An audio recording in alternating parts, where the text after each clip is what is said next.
खिंडार पडलेल्या बंधाऱ्याजवळ दगडांचे वाळूचे ढीगच्या ढीग येऊन पडत होते. बागायतदार पाळीपाळीनं आपल्या बैलगाडीतनं दगड गोटे वाळू आणून टाकत होते. मजुरांचा ताफ्या घमेलं फावडं घेऊन कामाला भिडलेला होता. नदीच्या पाण्याचा ओघ बाजूला वळवलेला होता. गवंडी लोक कामाला झुंपले होते. कामाला वेग आलेला होता. पाटील मधून मधून येऊन काम बघून जात होते. समितीचे लोक जातीनं लक्ष ठेवून होते. हळूहळू बंधाऱ्याचं काम वरती यायला लागलं होतं. मधल्या कालावधीत पाटलांनी पाणी पुरवठा योजनेचा आराखडा तपशिलासह जिल्ह्याला कलेक्टर साहेबांकडे पाठवला होता. 1-2 वेळा ते स्वतः जिल्हाधिकारी कचेरीतही जाऊन आले. मंत्रालयात मंजुरीसाठी ती कागदपत्र गेलेली होती. एक दिवस जीप गाडी वेशीत शिरली आणि पाटलांच्या वाड्यासमोर येऊन उभी राहिली. गाडीचा आवाज ऐकून पाटील लगबगीनं बाहेर आले. जिल्हाधिकाऱ्यांना गाडीतनं उतरताना बघितलं. ते पुढे झाले. सुहास्य वदनानं त्यांचं स्वागत करता करता म्हणाले, नमस्कार नमस्कार साहेब. हां नमस्कार नमस्कार. बैठकीत शिरल्या शिरल्या पाटलांनी हाक घातली. मादा जी, अरे पाण्याची बादली आणून ठेव, टॉवेल ठेव. आणि मग साहेबांकडे वळून ते म्हणाले, चला साहेब हातपाय धुवून घ्या. हो ना, रस्ता फारच धुळीचा आहे. हो साहेब, त्यामुळे ना प्रवास करणंसुद्धा नको नको होऊन जातं बघा. रस्ते पक्के व्हायला पाहिजेत. तुमचं म्हणणं अगदी बरोबर आहे, पण शासनाच्या सुद्धा काही अडचणी आहेत.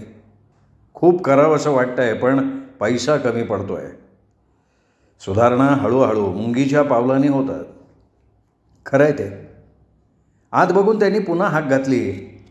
अरे मादा, पाणी काढलं का? होय जी. मग ड्रायव्हरलाही पाणी दे ना हातपाय धुवायला. हा देतो मालक. साहेब हातपाय धुवून बैठकीत आले. पाटलांनी आत जाऊन सारजाक्काला काही सूचना दिल्या. मादा कोंबडं घेऊन सिकंदर खाटकाकडं पळाला. गरम गरम दुधानं भरलेले 2 प्याले बैठकीत आले. एक साहेबांनी घेतला, दुसरा कोपऱ्यात अदबीनं बसलेल्या ड्रायव्हरनं घेतला. मग साहेबांनी 555च्या सिगरेट पाकिटातनं एक सिगरेट काढली, पेटवली, दीर्घ झुरका घेऊन म्हणाले, पाटील, तुमच्या गावची पाणी पुरवठा योजना मंजूर झाली आहे. मंत्रालयातनं मला आदेश आला आहे की प्रत्यक्ष तिथे जाऊन विहिरीच्या जागेची पाहणी करून यावी. हो, हे फार चांगलं झालं. चला मग तिकडेच जाऊ आपण. ते गाडीत जाऊन बसले. पाटलांच्या सूचनेप्रमाणे ड्रायव्हर गाडी चालवत होता. गाडी नदीच्या बाजूनं आली. पाणवठ्यावर गाडी येऊन उभी राहताच ते गाडीतनं खाली उतरले. बायका कुतूहलानं गाडीकडे आणि साहेबांकडे बघायला लागल्या. नदीत पोहणारी नागडी पोरं आणखीन खोल पाण्यात बुडाली. डबक्यात बसलेल्या म्हशीला आंघोळ घालणारा म्हशीचा मालक सुटाबुटातल्या साहेबाकडे बघत राहिला. बायकांनी सलज्जतेनं आपल्या डोईवर पटापटा पदर घेतले. साहेब आणि पाटील नदीची दरड उतरून पलीकडे आले. गाडी आणि साहेब बघून लोकांची गर्दी व्हायला लागली. पाणीवाला साहेब आले ती, पाणीवाला साहेब आले ती म्हणून जो तो धावत सुटला. ठराविक जागेपाशी येताच पाटील म्हणाले, साहेब, विहिरीसाठी ही जागा आम्ही निश्चित केली आहे. छान. पाण्याचा काही तुटवडा पडणार नाही आहे. मुबलक पाणी लागेल इथे विहिरीला. आणि साहेब, भूगर्भ तज्ज्ञाकडनं आम्ही परीक्षणसुद्धा करून घेतलं या जागेचं. वा वा वा, फार चांगलं, फार चांगलं. चला. साहेबांमागनं पोरांचं टोळकं जायला लागलं. गाडी धूळ फेकत निघाली. पोरांचं टोळकं गाडीच्या मागनं धावायला लागलं. वाड्यासमोर गाडी येतात साहेबांनी विचारलं, बरं तो जलकुंभ कुठे घेणार तुम्ही? सांगतो, या की माझ्या मागनं. पाटलांच्या मागून साहेब जिन्यातनं वरती वाड्याच्या छतावर आले. पाटील म्हणाले, साहेब, ही समोर टेकडी दिसते आहे ना? हो. शेवटच्या टोकाला ती एक पांढरी समाधीची जागा दिसते आहे का? बरं, तिथे आम्ही तो जलकुंभ घेणार. वंडरफुल. काय सुंदर स्पॉट निवडला आहे हो तुम्ही. एवढ्या उंचीवर जलकुंभ घेतल्यानं 3ऱ्या मजल्यावर सहज पाणी जाईल. हेतू तोच आहे साहेब. साहेब, ह्या टेकडीला पीर साहेबांची टेकडी असं म्हणतात. हां, म्हणजे काहीतरी आख्यायिका असणार यामागे. हो साहेब. फार पूर्वी कोणीतरी एक अवलिया फकीर या गावात आला होता. अगदी फाटका माणूस होता तो. पहाटे उठून अल्लाच्या नावानं पोटापुरतं थोडंफार मिळालं म्हणजे स्वारी गायब व्हायची.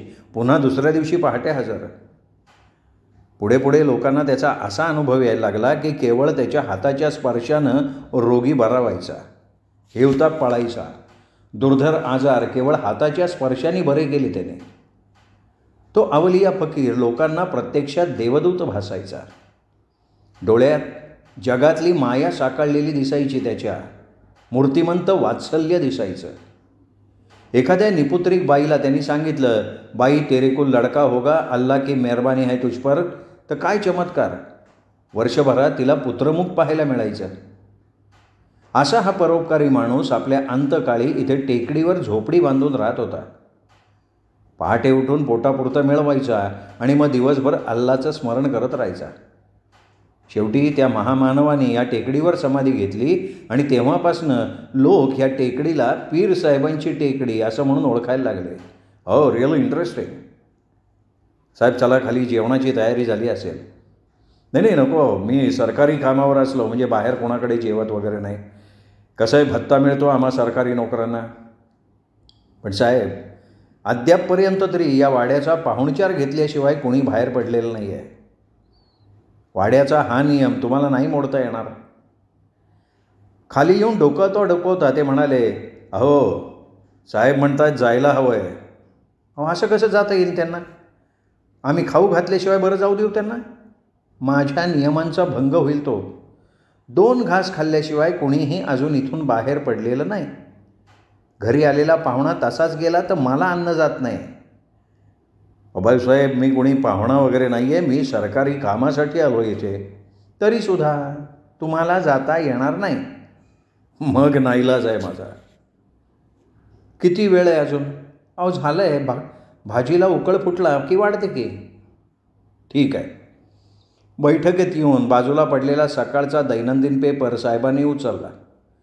ते वाचायला सुरुवात करणार तेवढ्यात पाटील म्हणाले, साहेब एक विनंती दाखल अर्ज आहे. पाटील, विनंती कशासाठी करताय? हक्कानं सांगा की. साहेब, काही दिवसांपूर्वी 2 गरीब धनगरांची मेंढरं गुंड लोक पळवून नेत होते. त्यावेळी मी आणि माझ्या दोस्ताने त्यांना पकडलं. ती मेंढरं धनगरांच्या ताब्यात दिली. त्या 2 गुंडांना पोलिसांच्या स्वाधीन केलं आहे. 2-4 वर्षांची सजा होईल त्यांना, पण तुरुंगातनं बाहेर पडल्यावर ते काही गप्प बसणार नाहीत. तेव्हा आलंय लक्षात, तुम्हाला स्वसंरक्षणासाठी बंदुकीचा परवाना हवा आहे, हो ना? हो साहेब. ठीक आहे, तसा अर्ज द्या माझ्याकडे. गेल्या गेल्या परवाना देऊन टाकतो. अर्ज लिहून तयार आहे साहेब. हो मग द्या. शुभ कार्याला वेळ कशासाठी? पाटलांनी कपाटातनं लिहिलेला अर्ज काढला, साहेबांच्याकडे देऊन टाकला. कपाट बंद करता करता ते म्हणाले, साहेब अर्जात दोघांच्या बंदुकीच्या परवान्यांचा उल्लेख केला आहे. बरं. अहो, आतून आवाज आला, जेवणाची तयारी झाली आहे बरं? ठीक आहे. हातपाय धुवून दोघं पाटावर येऊन बसले. सारजाक्कांनी ताटाभोवती रांगोळी काढलेली होती.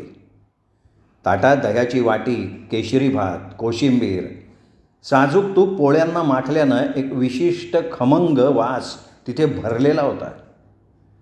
पोळ्या अगदी लहान बाळाच्या ओठांसारख्या मऊ लुसलुशीत. एका डिशमध्ये कोंबडीचा काळा रस्सा होता. तो सगळा थाटमाट बघून कलेक्टर साहेब म्हणाले, वहिनी, याचा बेत काहीतरी आगळा वेगळा आहे बरं का. अशा अन्नपूर्णा देवीचा वास ज्या घरात आहे त्या घराला काहीही कमी पडू शकत नाही. अहो, ताटातले पदार्थ बघून पोट भरलं आहे. मग शांत मनानं जेवा आता. अहो, ड्रायव्हरला वाटलं का? पाटलांनी त्यांना विचारलं. हो, ते सुद्धा बसले ताटावर, तुमच्या परवानगीची प्रतीक्षा करतायत. ड्रायव्हरकडे बघून सारजाक्का गालातल्या गालात हसल्या. ठीक आहे, करा करा, सुरू करा. संपत व्यवस्थित होऊ देत रे. हा वय पाटील साहेब. सारजाक्का आग्रह करून करून वाढत होत्या. कोंबडीचा रस्सा थोडासा तेज झाला होता. पाटलांनी विचारलं, रस्सा तिखट नाही ना झाला साहेब? नाही, एकदम फर्स्ट क्लास आहे. अहो, ते मिळमिळीत वरण भात खाऊन खाऊन कंटाळा येतो. असं मधून तेज खायला मिळालं तर बरं वाटतं. यथेच्छ जेवण करून ते बैठकीत आले. सारजाक्काचा चेहरा समाधानानं भरला होता. घरी आलेल्या पाहुण्यांना खाऊ घालण्यात बायकांना मनस्वी आनंद मिळत असतो. स्वतःच्या हातानं शिजवलेल्या अन्नाची स्तुती झाली म्हणजे बायकांचं निम्मं अधिक पोट भरतं, मग त्यांच्यासाठी काही उरलं नाही तरी चालतं. कलेक्टर साहेबांनी थोडा वेळ वामकुक्षी केली. मग पाटील आणि पाटलीणबाईंचा निरोप घेऊन त्यांची गाडी धुरळा उडवत निघून गेली. दिवस वाऱ्याच्या वेगानं जायला लागले. बंधाऱ्याचं काम पूर्ण झालं. पाणी शेतातनं फिरायला लागलं. सार्वजनिक विहिरीच्या खोदकामाला सुरुवात झाली. मातीचे ढिगारे बाजूला पडायला लागले. लोक राबत होते. त्याचवेळी गावातनं पाईपलाईनच्या चाऱ्या खोदल्या जाऊ लागल्या. पाईप टाकले गेले. कामानं गती घेतली होती.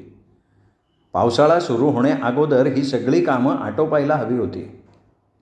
एक दिवस विहिरीला भरपूर पाणी लागलं. पाणी मुसोंडी मारून वरती यायला लागलं.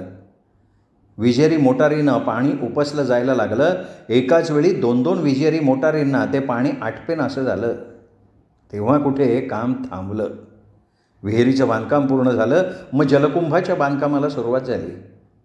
पीर साहेबांची टेकडी गजबजून गेली. जलकुंभ आकार घ्यायला लागला. त्याचवेळी पाटलांनी गावात दवंडी पेटवून गावातल्या तरुणांना घमेली, टिका व फावडे घेऊन चावडीसमोर हजर व्हायला सांगितलं. सकाळी सकाळी ही सगळी माणसं पाटलांनी मुख्य रस्त्याकडे नेली.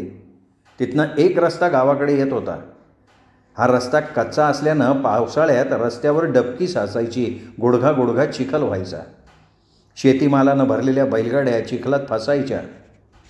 त्या चिखलातनं पायपीट करणाऱ्यांना नको नको होऊन जायचं. चपला हातात घेऊन चालायला लागायचं. त्यामुळे या रस्त्यानं जाणारे येणारे प्रवासी वैतागून जायचे. पाटलांनी आधीच रस्त्याच्या बाजूनं दगड गोटे ठिकठिकाणी टाकून ठेवलेले होते. पाटलांच्या धारदार आवाजानं कुदळ फावडं जमिनीला भिडलं. रस्ता तोडला जात होता.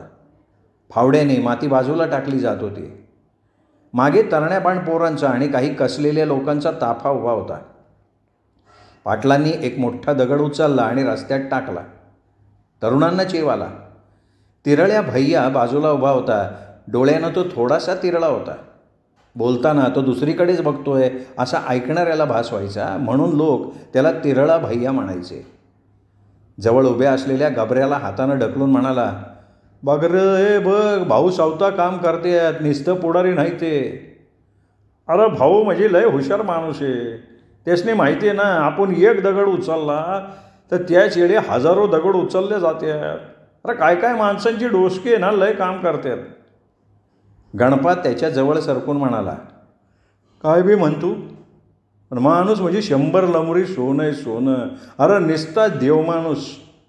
त्यासनी स्वतःच्या संसाराचं नाही, गावाच्या संसाराचं लागलं आहे. गावाचा संसार बघतात ते. मग काय फुकटात करतात रे? आम्ही गावकऱ्यासनी मानव घेतलं नव्हतं तर त्यासनी काय केलं असतं रे? गरीब दुबळं राबते येतात आणि भाव मात्र यासनी मिळतोय. जवळ उभा असलेला शिरपा म्हणाला, ए बांडगोळांनो, काय बघ बघलावली रे? एखादा दगड उचलून रस्त्यामध्ये टाकला का तुम्ही? हा हे बघ भाऊ सावता दगड उचलून राहिले. अरे तुम्हाच नाही लाजा वाटा पाहिजे. सुकळीचे तुझं चालू दे की, कशाला उगा घाणीत तोंड खोपसतो? म्हणजे तुम्ही घाण आहे का? बैल गाबणे, सांभाळून बोला, नाही तर माझं बेनं लय वेगळं आहे. भैयाच्या शब्दांचा फटकारा बसून शिरपा बिचारा मान खाली घालून कामाला लागला. भैयानं थोडंसं पुढं बघून म्हणलं, गाणे आज कामावर निघालो तेव्हा तारी लय बडबड करायची र. का बरं? म्हणली काम धंदा पडवून शनी तुम्ही गावकीच्या कामावर जात आहे. तुम्हाला नुसतं फुकटात राबवून घेतात. घराला ₹2 कधी आणताय का? असं बोलली वहिनीबाई. आहे ना. अरे मग तिला सांगायचं, बाई गावगाड्याचं काम आहे, समधी माणसं जातात, आपण सुधी गेलं पाहिजे. असा कोणता विचार केला तर गावाची प्रगती होईन का? होणारच नाही. समजून सांगाय तिला. ते खरं आहे रे, पण देवानं जन्माला घातला आणि हे इथभर पोट सोबतीला दिलं ना, राजदीन लाभलं तरी कमीच पडते. पण निस्त्या मजुरीने काय होते रे? मिरची म्हणं ₹60 किलो, ऐकलं होतं कधी? ग्वाडं तेल ₹40 किलो, जुंधळा बाजरी ₹40 पायली. उंदरावानी पातेल्यामध्ये मुतायचं.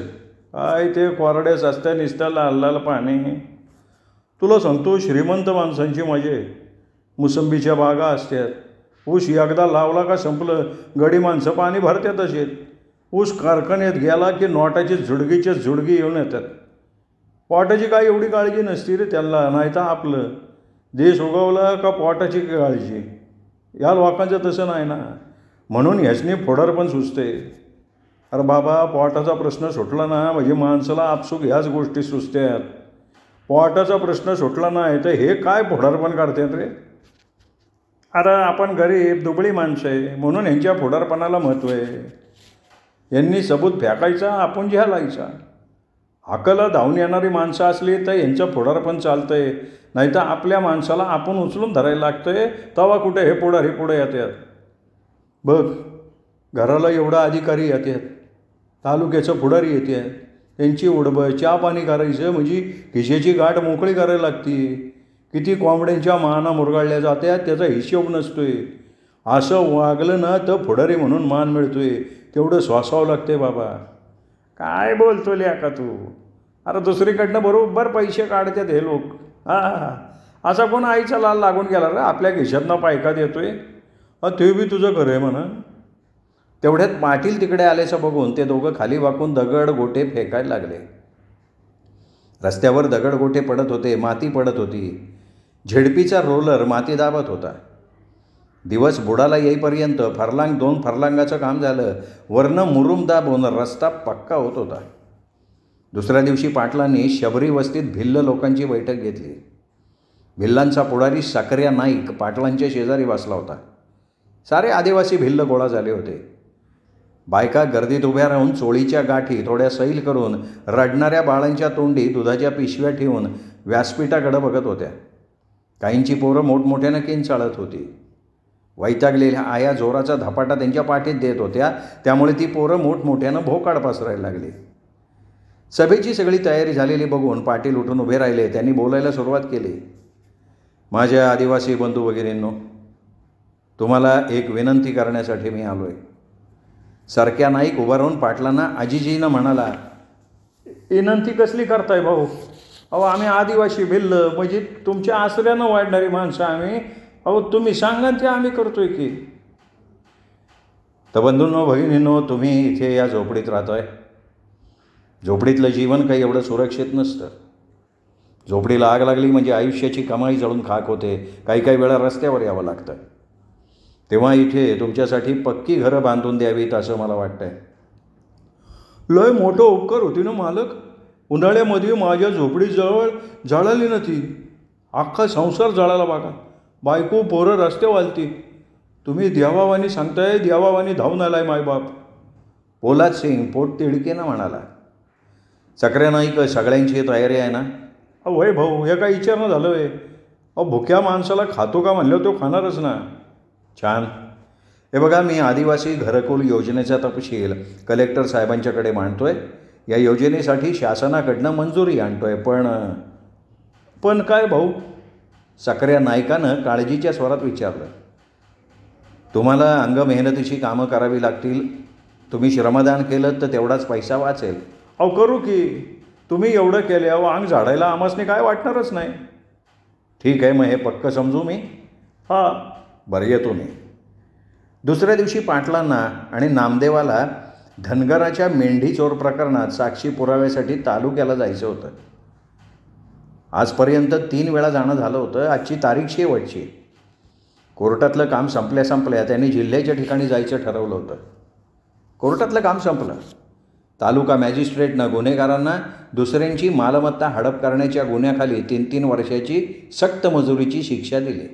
1,000 रुपये दंड केला. पैसे न भरल्यास आणखीन 6 महिन्याचा तुरुंगवास त्यांना भोगावा लागणार होता. पोलिसांच्या संरक्षणात गुन्हेगार जाऊ लागले तेव्हा खुनशी नजरेनं ते या दोघांकडे बघत होते. न्यायाधीशांनी आपल्या आरोपपत्रात म्हटलं होतं की आरोपींना जिल्हा सत्र न्यायालयात अपील करायचं असेल तर ते करू शकतात. मग पाटील आणि नामदेव जिल्ह्याच्या ठिकाणी आले. जिल्हाधिकारी कार्यालयाच्या आवारात शिरून ते कलेक्टर साहेबांच्या ऑफिसमध्ये शिरले. तोच त्यांच्या कानावर आवाज आला. या भाऊ, तुमच्या अर्जाचा विचार करून तुम्हाला बंदुका बाळगण्याचे परवाने देण्यात येत आहेत. छान रे. नामदेवाकडे बघता बघता जिल्हाधिकारी साहेबांनी विचारलं, हो साहेब, त्या धनगरांच्या चोरी प्रकरणातला हा माझा जोडीदार. अच्छा, आता हा परवाना घ्या. देवळाली कॅम्पच्या आर्टिलरी सेंटरला जा. बंदुका घ्या. काडतुसांचा कोठा तुम्हाला प्रत्येक महिन्याला दिला जाईल. ठीक आहे साहेब. साहेब, आणखीन एक योजना आहे आमची. कसली? आदिवासी घरकुल योजना. बिचारे आदिवासी भिल्ल इतके राबतात, रात्री कुठेतरी चंद्रमौळी झोपडीत पडतात. ऊन, वारा, अग्नी, पावसापासून त्यांना त्रास आहेच. गरीब दुबळ्यांसाठी ही योजना मंजूर झाली तर फार उपकार होतील त्या गरिबांवर. उपकाराची भाषा कशाला करताय? आम्ही शासनाचे प्रतिनिधी, जनसेवेसाठी आमची झाली आहे नियुक्ती. पण तुमच्याकडे बघून मला फार आश्चर्य वाटतं पाटील. अच्छा, ते का? तुम्ही तर पूर्णतः गावाच्या विकासाला जुंपून घेतलं आहे. कामाची धडाळी फार आहे तुमची. किती नवीन नवीन कामं होत आहेत गावात. दैनिक वर्तमानपत्रातनं आदर्श गाव अंबापूर म्हणून तुमच्यावर रकानेच्या रकाने भरून येत आहेत. आदर्श गाव म्हणून जिकडे तिकडे चर्चा होती आहे तुमच्या गावची. साहेब, आपल्या आणि गावकऱ्यांच्या मदतीनं हे अवघड शिवधनुष्य उचलायचा प्रयत्न करतो आहे मी. बरं, या नवीन प्रकरणावर मी शेरा मारून पाठवतो. तुम्ही काय घेणार? काय साहेब, आपण मागवाल ते. साहेबांनी टेबलावरची बेल दाबली. ऑफिस शिपाई समोर आला. अदबीनं उभा राहिला. साहेब त्याला म्हणाले, 3 गोल्ड स्पॉट घेऊन ये. शिपाई बाहेर पडला. जिल्हाधिकारी कचेरीतनं बाहेर पडल्या ते देवळाली कॅम्पच्या आर्टिलरी सेंटरला आले. मुख्य अधिकाऱ्यांना ते परवाना पत्रक दाखवून आवश्यक त्या कागदपत्रांची पूर्तता केल्यावर त्यांना 303च्या बंदुका आणि काडतुसं देण्यात आली. खांद्याला बंदुका टांगून दोघं एसटीत शिरले तेव्हा प्रवाशांची आणि कंडक्टरची गाळण उडाली. पण ते अंबापूरचे पोलीस पाटील आहेत हे माहीत असल्यानं कंडक्टर शांत झाला. इतर प्रवासी मात्र कुतूहलानं या दोघा रायफलधारींकडे बघत बसले होते. श्रोते हो, तुम्ही ऐकत होता प्रभाकर बागुल लिखित देव माणूस या कादंबरीचा 4था भाग. 5वा भाग उद्या. तत्पूर्वी तुम्ही जर अजूनपर्यंत चॅनल सबस्क्राईब केलं नसेल तर आत्ता वरती तुम्हाला साहित्य पंढरी या कथाकथन चॅनलचा लोगो दिसत असेल. या लोगोवर क्लिक करा आणि चॅनल सबस्क्राईब करा. सबस्क्राईबच्या बटनाशेजारी घंटीचं चिन्ह येईल, बेल आयकॉन तेही प्रेस करा आणि येणाऱ्या पर्यायातनं ऑल हा पर्याय निवडा. म्हणजे मी साहित्य पंढरी या कथाकथन चॅनलवर कुठलीही कथा किंवा कादंबरीचा भाग अपलोड केला की ताबडतोब त्याचं नोटिफिकेशन तुम्हाला मिळेल. भेटूयात श्रोते हो उद्या देव माणूस या कादंबरीच्या 5व्या भागासह. तोपर्यंत नमस्कार मित्रांनो.